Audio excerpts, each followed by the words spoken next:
Chapter 23, Presidential Angst, from Jesus, a novel.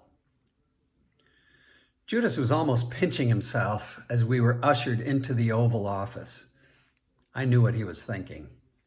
This is what we could be doing all the time. These are the kinds of meetings I could set up if Jesus would just give me the reins to his agenda and let me orchestrate his campaign.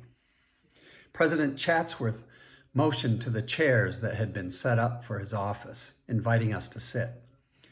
There were two chairs closest to his desk, one for Jesus, one for Sebastian.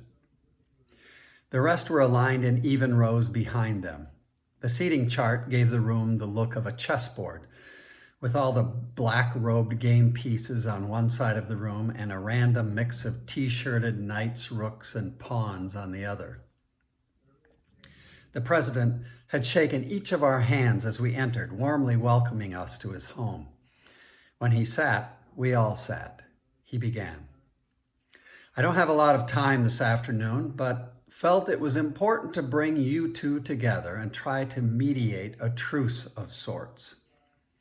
A trace of a smirk crept across Sebastian's face. The last thing he wanted was a truce with Jesus. This was a battle he relished, and he intended to deploy whatever troops were necessary to mortally wound the reputation of this Jesus.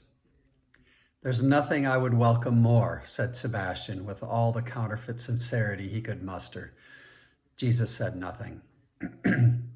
The president continued, I don't suppose you two will come to a religious ceasefire, but I intend to push you toward a steadying of the waters with regard to the brotherhood.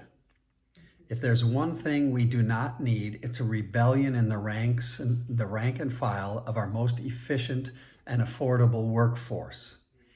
Now looking at Jesus, he said, you do understand that 75% of the blood and guts work to keep the infrastructure of our government on the move is done by slaves, right, Jesus? Jesus nodded.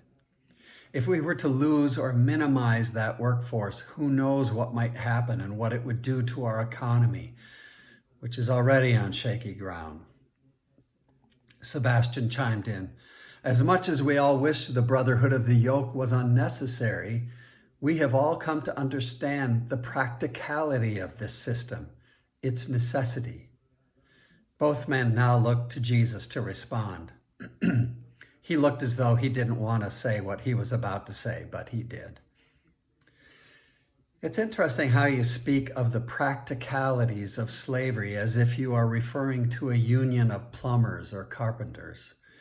You insinuate that to grant all of our citizens the right to life, liberty, and the pursuit of happiness is to be anti-American, as if a true patriot would understand the need to oppress a percentage of our populace in order to elevate the lifestyle of the rest.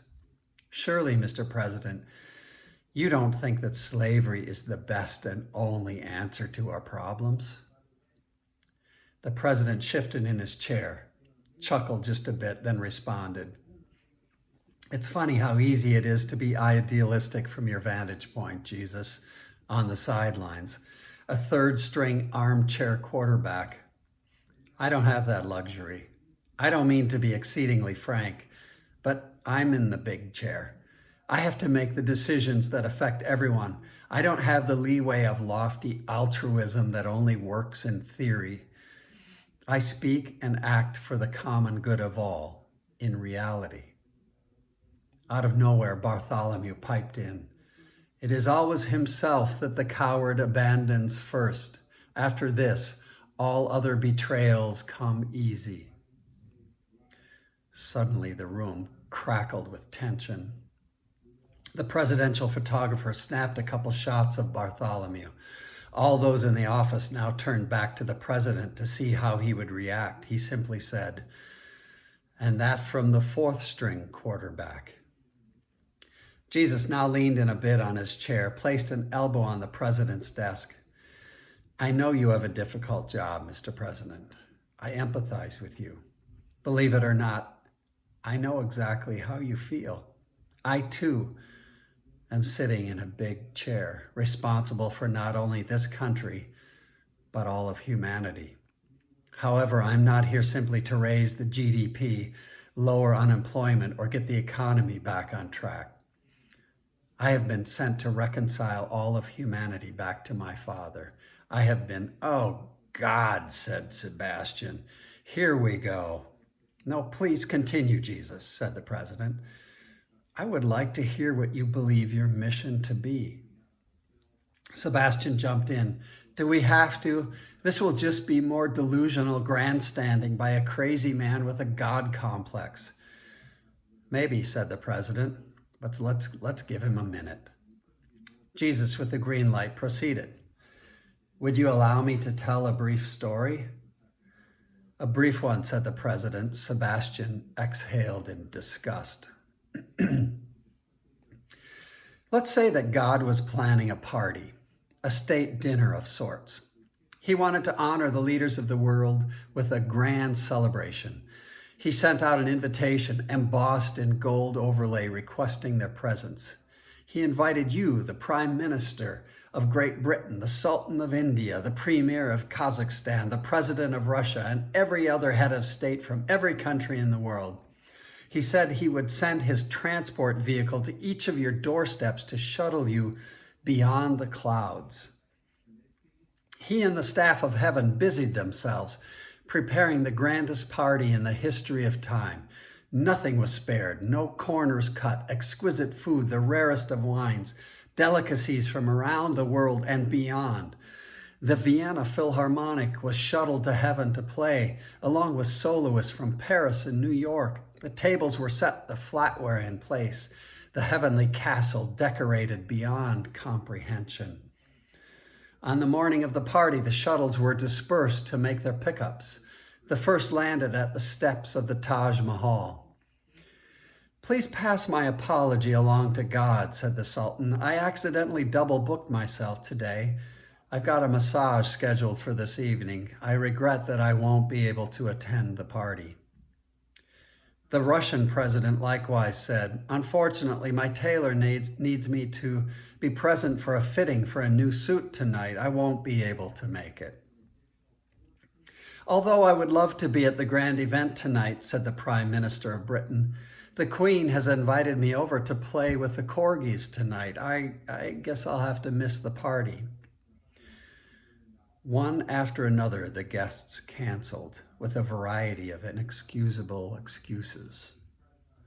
One after another, the shuttle pilots checked in, informing God of the total absence of planned guests for his party. God, although disappointed, instructed his couriers to change their plans. Go out into the laundry rooms, the coal mines, the cotton fields, the dirtiest of dark places, and bring the slaves, wherever you can find them, to my party. My preparations will not go unused. Jesus took a breath and let the pause linger. The president shifted in his chair. And what's all this supposed to mean exactly, Jesus? Jesus continued. I am the shuttle pilot. I was sent here to pick up the elite and the prestigious, if they are willing to clear their agendas. But I have especially come for the forgotten, the abused, the neglected, and all those wanting to drink at my table, to share the bread of life, to taste the goodness of my Father. But my Father's table is for all. There is no table in the other room for the help. He has no slaves, only sons. The human family will only see peace if all have a place at the table. There is a better way to throw a party, Mr. President.